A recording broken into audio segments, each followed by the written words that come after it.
9 expert tips for getting your sex drive back after having a baby. Having a baby may be one of the biggest changes a person goes through. It changes so much about you, but what happens when it changes your sex drive? And is this normal?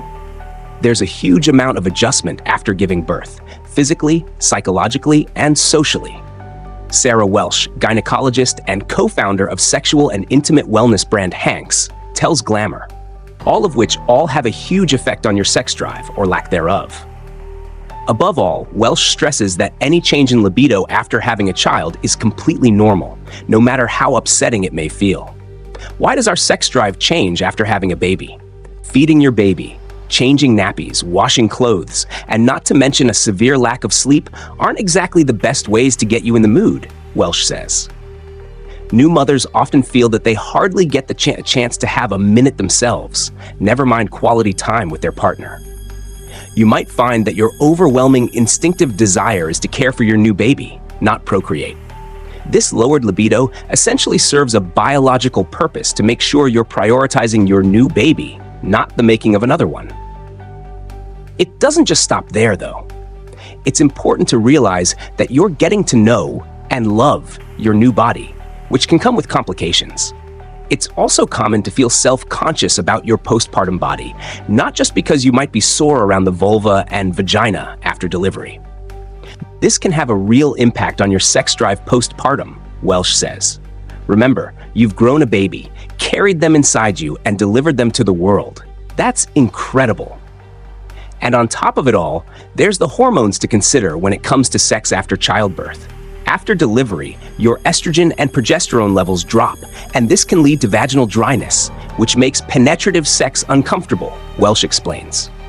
Also, if you're breastfeeding, you'll be secreting another hormone called prolactin, which stimulates milk production but can also have a negative effect on your libido. Here are some tips to improving your sex drive and getting to know your postpartum body's sexual needs.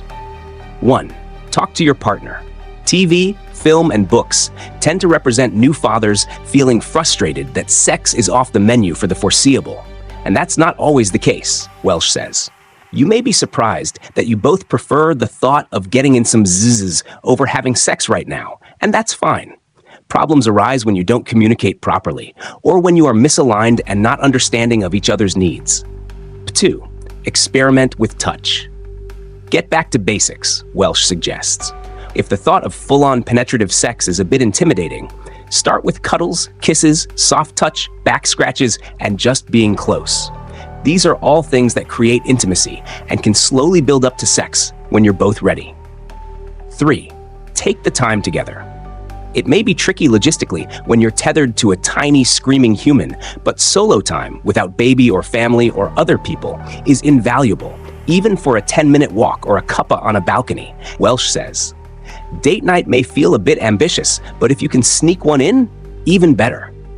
The evolution of your relationship into partners and parents is a prime opportunity to reflect, reconnect in the moment, and focus on your relationship with each other. 4. Reconnect with yourself. Your perception of your body and its capacity for sexual pleasure may have shifted or feel in flux during pregnancy and now new motherhood, Welsh explains. Spend time rediscovering what makes you feel good. If you're solo parenting, the thought of letting back into dating and sex can be especially daunting. Try a mindful sex audio guide like Furly, which can help you get out of your head, back into your body, and fully engaged with your desires and needs. 5. Up the foreplay. Your body may have changed slightly since childbirth. It may be more sensitive or feel different to how you remember. Let your partner know what feels good and where to touch you. Communicate all the time, check in with each other, and most of all, make sure you're enjoying yourself. Sex should be fun. Remember that your mind and emotions also impact your sex life, and these can change postpartum. 6. Practice mindfulness. There's growing research into the positives of mindfulness in relation to sex, Welsh says. Being in the moment and focusing on physical sensation can have a positive impact on your pleasure and arousal. Research suggests women find it more difficult to switch their mind off during sex, meaning you may be more focused on the growing pile of baby grows waiting for a wash than getting hot and heavy. To climax, we need our bodies to experience both relaxation and tension. with physical tension allowing for climax then orgasm, and a relaxed mind to make it happen. This can often be a self-perpetuating cycle, with anxiety about not being able to reach orgasm making the big O even more elusive, she adds. Take the pressure of yourself and your partner and try not to see orgasm as the sole indication of a successful sexual encounter. Focus on enjoying the intimate emotions and other physical aspects of sex rather than just grand finale. 7. Use lots of lube. Your vagina may still be on the drier side postpartum, so for minimal friction and discomfort and maximum pleasure, grab the lubricant. Beware though, many lubricants contain glycerin, which can encourage vaginal thrush, something you definitely don't want to deal with postpartum. 8. Talk to an expert. Whether you're experiencing extended periods of pain or postnatal depression, there are things that professionals can do to help with therapy and medications. Be sure to make an appointment with your GP if something is not right, or speak to someone you trust who can help you take those steps, Welsh suggests. Equally, if your libido isn't improving and this is impacting your sex life, your GP or gynecologist can support you or point you in the direction of someone who can help you get back on track. Number 9.